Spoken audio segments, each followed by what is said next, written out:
श्री राधा कृष्णाय नमो नमः। सर्वप्रथम मैं भगवान श्री राधा गोविंद के श्री चरण कमलों की वंदना करता हूँ।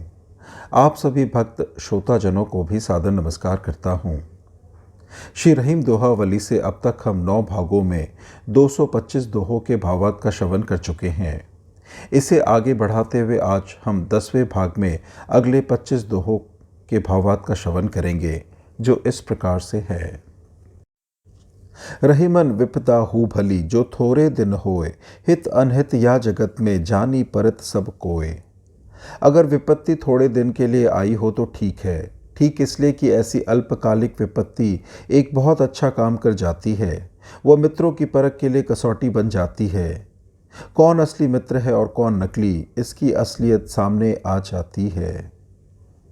रहीमन वे नर मर चुके जो कहूँ मांगन जाही, उनते पहले वे मुए जिन मुख निकसत नाही। वे स्वाभिमानी लोग मर ही चुके जिनको विवश होकर कहीं मांगने जाना पड़ा। ऐसे व्यक्तियों को उनकी अंतरात्मा धिक्कारती है और याचना के समय उनकी आत्मा मर जाती है। अदीन दीन हो जाए, इससे बड़ी मृत्यु और क्या होगी। लेकिन मांगने जाने वाले लोगों से पहले वे हृदयहीन, करुणा विहीन तथा संवेदना शून्य लोग मरते हैं, जो समर्थ होकर भी उन सत्पुरुषों को कुछ देने से साफ मना कर देते हैं। अहो भाग्य है कि आप हमारे यहाँ पधारे, ऐसा कहने वाला सरल स्वभाव के दाता अब नहीं रहे। रहीम रहीमन सुधी सब ते भली लगे जो बारंबार, बिछुरे मानुष फिर मिले यह जान अवतार। उन स्मृतियों का क्या कहना जो बार बार आती है और जीवन को अलौकिक रस से भर देती है। वे बिछड़े हुए को मिला देती है। इस प्रकार अपने वियुक्त प्रिय का पुनरागमन हो जाता है। दूरियां मिटाने वाली, सीमाएं तोड़ने वाली तथा काल के अनंत विस्तार में खोए हुए प्रियजनों को खोज निकालने वाली ये स्मृतियाँ पूज्य देवियाँ हैं, जो पराशक्तियाँ हैं, जो दुखी एवं अकेले पड़ गए वियोगी को वियोग से उबारने के लिए अवतीर्ण होती रहती है। शोक का श्लोक बना देने वाली देवियों, रहीम पर तुम्हारे बड़े उपकार हैं। रहीमन सूधी चालते प्यादा होत उजीर, फर्जी मीर ना है सके टेढ़े को तासीर। ऊपर पहुंचने के लिए योग्यता के साथ साथ नम्रता और सरलता भी आवश्यक है। शतरंज में सीधी चाल चलने के लिए प्यादा अपने पद से उठकर वजीर के पद पर पहुंच जाता है। दूसरी ओर टेढ़ी मेढ़ी चाल चलने से फर्जी या मंत्री बादशाह नहीं बन पाता। जीवन में निश्चल खेल खेलने वाला अंततः सम्मानित पद प्राप्त कर लेता है, जबकि कपट का खेल खेलने वाला कहीं का भी नहीं रहता। रहीमन सोना कछु गने जासो लागो नैन, सही के सोच बेसाहियो गयो हाथ को चैन। हे सखी, प्रेम करने वाले को कौन रोक सकता है। रोकने मना करने पर वह कहाँ मानने वाला। समझाने बुझाने का भी उस पर कोई असर नहीं होता, वह तो गया काम से। जिसके नैन कहीं लग गए हो, जिसका मन किसी के साथ चला गया हो, वो क्या किसी की सुनेगा। मानो उसने प्रेम हाट में जाकर अपना बहुमूल्य सुख चैन बेच दिया और खरीद कर ले आया वियोग वेदना। हम गोपियों ने भी तो यही किया, हाट से वियोग वेदना लेकर हम भी आई। सखी, ये सौदा घाटे का है ना नफ़े का, यह तो हम ही जानती है। राम नाम जानियो नहीं भई पूजा में हानि, कही रहीम क्यों मानी है जम के किंकर कानी। अब पछताकर क्या करोगे, जो खोना था सो खो चुके। भौतिक सुखों की कामना लेकर इधर उधर के देव देवियों की सेवा में ही सारा जीवन लगा दिया। अगर हरि स्मरण किया होता तो अच्छा होता। राम नाम की महिमा नहीं जानी, कहाँ कहाँ भटकते रहे, प्रभु की कृपा से वंचित रहे, एक अच्छा इंसान बनने से रह गए। अब तुम्हें यम मंदिर में जाने से कोई नहीं रोक सकता। यमदूत तुम्हारी अनुनय विनय क्या सुनेंगे। वे यमराज के कठोर अनुशासन प्रिय अनुचर हैं। वे तुम्हें यहाँ से अपमानित करते हुए ले जाएंगे। वहाँ भी यातना कम नहीं दी जाएगी। पश्चाताप की दोहरी पर बैठो और बिसरो। राम नाम जानियो नहीं जानियो सदा उपाधि, कही रहीम तही आपनो जन्म गवायो बादी। जिसने राम नाम का महात्म्य जानने का सुअवसर नहीं प्राप्त किया तथा जो आजीवन दूसरों को दुख देने वाली गतिविधियां चलाता रहा, वह निसंदेह अपना अमूल जीवन व्यर्थ ही गवा बैठा।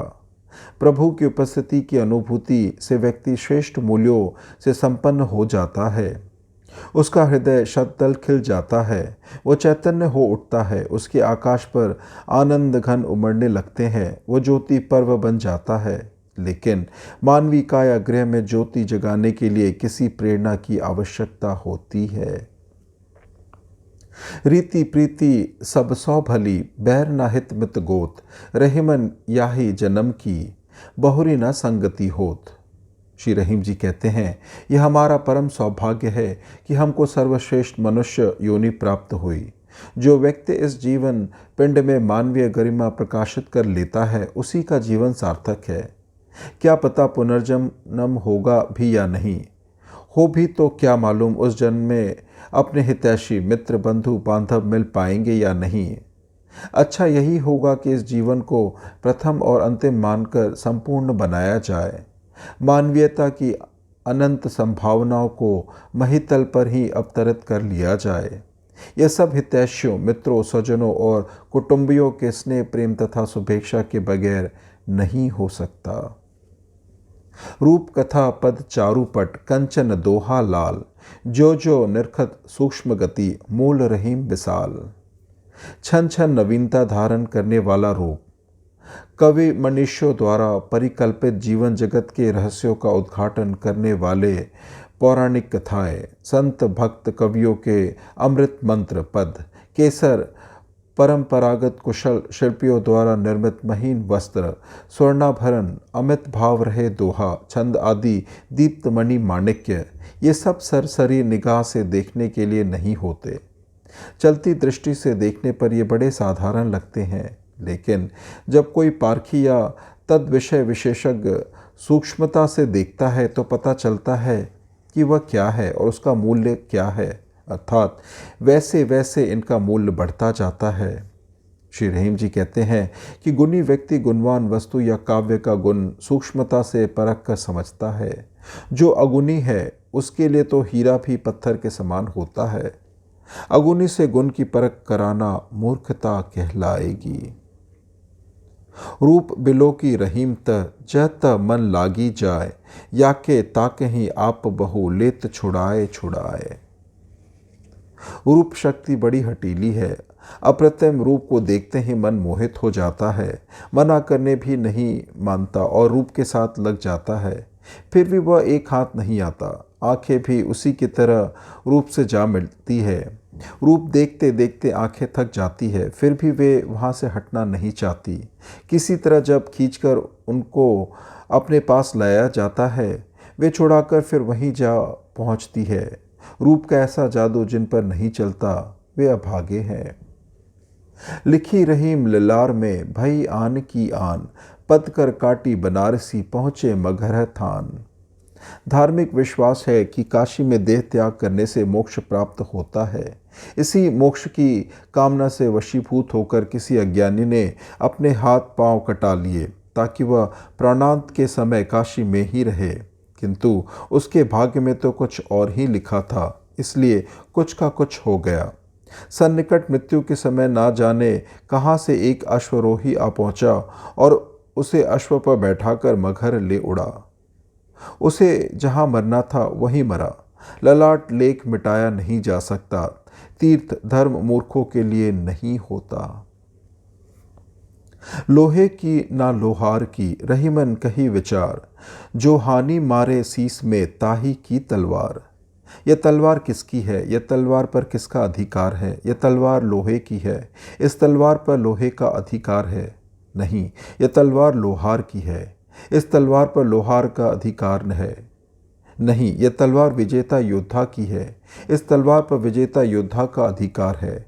हाँ, यह उस जुझारू सूरमा की तलवार है जिसने दुस्साहसी आक्रांता के शीश पर प्रहार कर उसे विजित किया। रचना भी महत्वपूर्ण, रचनाकार भी महत्वपूर्ण, किंतु श्रेष्ठ प्रयोक्ता सबसे अधिक महत्वपूर्ण होता है।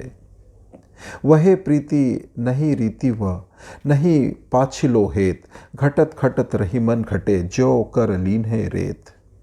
कपट का प्रेम कितने दिनों तक ठहरता, आखिरकार उसे अपनी वास्तविकता पर आना था।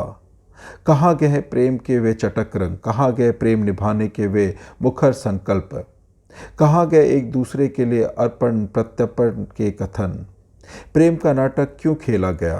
प्रेम था ही नहीं, प्रेम का स्वांग रचाया गया था। दारुण सच सामने आ गया, प्रेम धीरे धीरे घटता चला गया। मुट्ठी की रेत खिसकते खिसकते खिसक गई, उसे खिसकना ही था। रेत जो थी अब ना प्रेम रहा, ना प्रेम निभाने की रीति, जीवन ही रिक्त हो गया। सदा नगारा कूच का बाजत आठों जाम, रहे मन या जग आई के, काकारी रहा मुकाम। महाकाल का प्रयाण सूचक नगाड़ा आठों याम बज रहा है। मृत्यु लीला नित्य प्रति देखी जा रही है। इस मृत्यु लोक में आकर कौन स्थायी रूप से रह सका? गर्व दर्प छोड़ो, प्रेम पूर्वक रहो, जो करना है अभी करो। सबे कहावे लस्करी सब, लस्कर कह जाए, रही मन से ल जोई सहे, सो जागीरे खाए। ये तो सभी सैनिक कह जाते हैं और सैन्य वाहिनी में सम्मिलित होकर युद्ध करते हैं, किंतु जो योद्धा भाले बर्छी के प्रहार सहते हैं तथा अपने नरेश को विजेता बनाते हैं, वही अलंकृत किए जाते हैं, वही पुरस्कृत जागीरों के भोक्ता बनते हैं। समय दासा कुल देखी के, सबे करत सम्मान, रहे मन दीन अनाथ को, तुम बिन को भगवान। जिसके समय अच्छा है, दशा अच्छी है तथा कुल परिवार अच्छा है, लोग उसी का आदर सत्कार एवं मान सम्मान करते हैं। हे दया सिंधु भगवान, तुमको छोड़कर दीन अनाथों का और कौन है? यहाँ कोई दीन बंधु नहीं। समय परे ओछे वचन, सबके सहे रहीम, सभा दुशासन पट गहे, गदा लिए रहे भीम। अपना प्रतिकूल समय देखकर वीर पुरुष नीच से नीच वचन भी सह लेते हैं। ऐसे में वे विकट धैर्य धारण करते हैं, वे सब कुछ निस्तब्ध होकर सह जाते हैं। हस्तिनापुर की राजसभा में दुशासन द्रौपदी का चीरहरण कर रहा था और महाबली भीम मूर्तिवत गदा लिए बैठे रहे। भीम के लिए वह दुर्बल मुहूर्त था। वह अपमान भीम की वीरता के लिए भू में निर्मित करने आया था। समर्थ लोग तीसरी आंख से अनागत भविष्यत की झलक पा जाते हैं, इसलिए वे वर्तमान के विषय का घूंट चुपचाप ही पी जाते हैं। जीवन संग्राम के लिए उनकी रणनीति सुविचारित और व्यूह रचना पूर्णतः परिकल्पित होती है।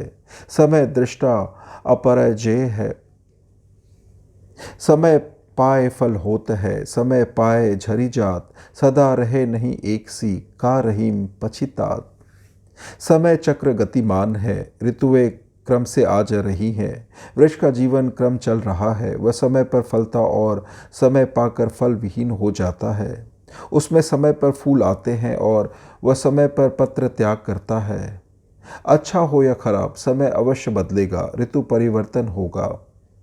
सुखद हो या दुखद, परिस्थिति जरूर बदलेगी। किसी की एक ही दशा नहीं रहती। फिर क्या पछताना, अच्छे दिन क्या नहीं आएंगे? विषाद को चुनौती दो, आस्था एवं विश्वास से भरे रहो। समय लाभ सम लाभ नहीं, समय चूक सम चूक, चतुरंचित रही मन लगी, समय चूक की हूक।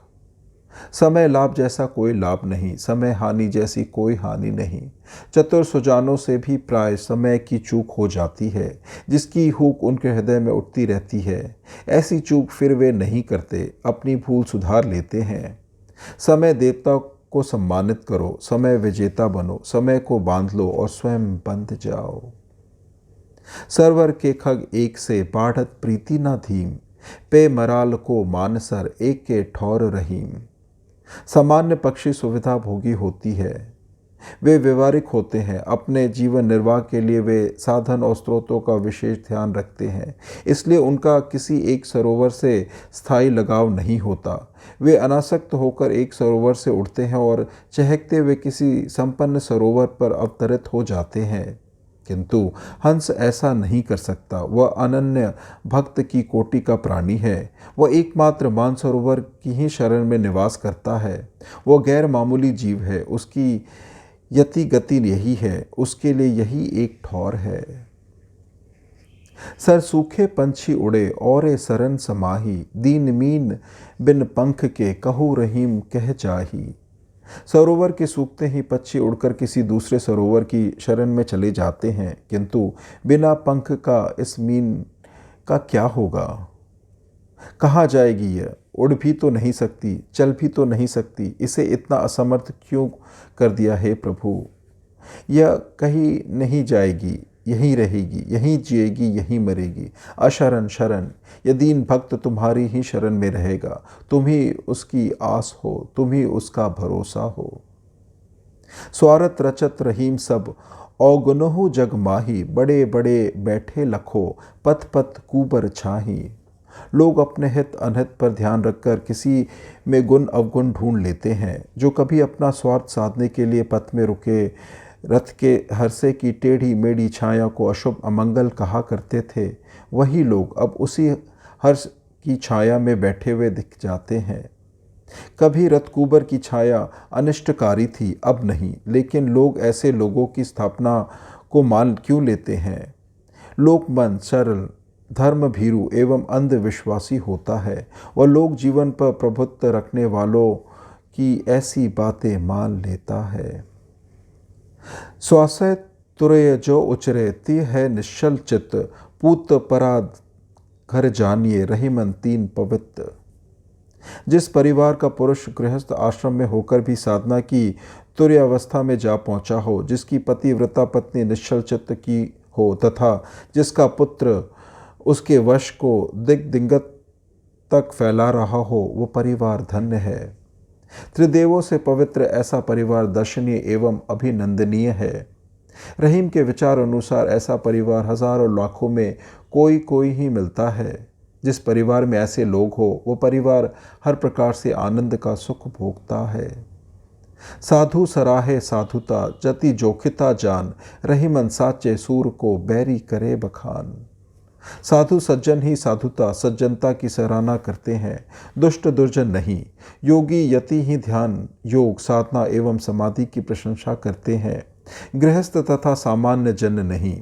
किंतु सच्चे शूर के शौर्य का बखान उसके विजेता पक्ष के वीर ही नहीं, अपितु विजित पक्ष के शत्रु शूरमा भी करते हैं। शौर्य सर्वप्रिय है। सौदा करो सो करी चलो, रहीमन याही बाट। फिर सौदा पैहो नहीं, दूरी जान है बाट। अभी हाट में हो, जो चाहे खरीद लो, जो चाहे चाहो सो बेच लो। आगे न कोई हाट है ना वह वस्तु। रास्ता बहुत लंबा है, दूर जाना है, यहाँ लौटकर आ भी नहीं सकता। जन्म जन्मांतर की यात्रा पर निकलते ही बड़े सौभाग्य से यहाँ पहुँचे। जो भी अच्छा कर सको जल्दी जल्दी कर डालो। इस प्रकार से श्री रहीम दोहावली से आज के दोहों के भावार्थ की संपन्नता होती है। श्रवण करने के लिए और अपना बहुमूल्य समय देने के लिए आपको धन्यवाद। त्रुटियों के लिए क्षमा प्रार्थी हूँ। श्री राधा कृष्णाय नमो नमः।